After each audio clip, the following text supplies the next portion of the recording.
argues and fights. And this is the reality. Conflict, if it's handled the right way, isn't a bad thing. Conflict can lead to growth. It can be a catalyst for growth.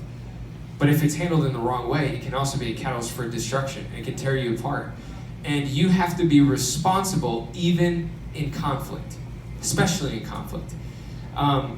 We learned in premarital counseling, it's always stuck with us, and I'd be lying if I said that we were perfect at this, but it's something that we try to hold each other to, about not being careful about the words that you don't use.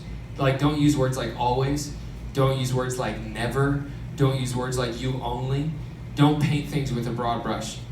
Stick to the issue at hand, right? So if you have a conflict about something, don't start bringing up all this stuff from the past, don't start throwing words like, you always do this, you never have done that, because what you're doing is you stick to the issue at hand. Talk out the issue at hand. Another thing is, talk about the issue and not about the person. So an example would be, instead of saying, that was a selfish thing to do, or say that was a selfish thing to do, instead of saying you're just a selfish person. Okay, so there's a big difference. But the challenge is that in the heat of the moment, when you're upset, when you're angry, it's really tough to take control of your tongue. It's really tough to keep your tongue accountable, but it's something that you have to do. It's only open and responsible conflict that will lead to growth.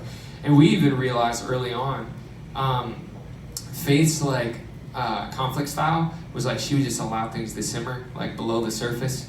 Then when they would get awkward enough from ignoring it for too long, then it would come out. I'm the opposite. I'm like a firework. I'm like, bang! I lose it, and then I'm like, all right, we're good though, right? We're all right.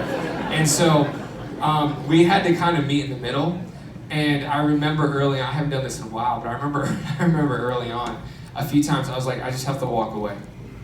She was like, where are you going? We're in the middle of it. I'm like, I know, but I got to walk away for 10 minutes. Because I could feel myself getting to the point where I was like, I'm going to say something that's not true, that I shouldn't say, and it's going to cause all this other stuff. I need to walk away for a second. I'd walk away and collect myself and then come back.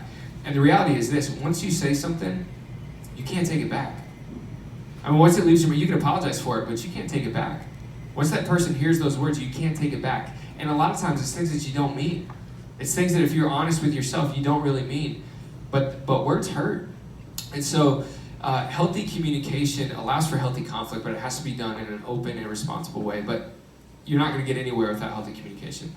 Second thing that we want to talk about real quick is the importance of having a healthy sex life as a married couple. To be completely honest with you, this is something I didn't want to talk about. I felt super uncomfortable, and Faith insisted on it, and so I was like, listen, I chose the first thing you should say.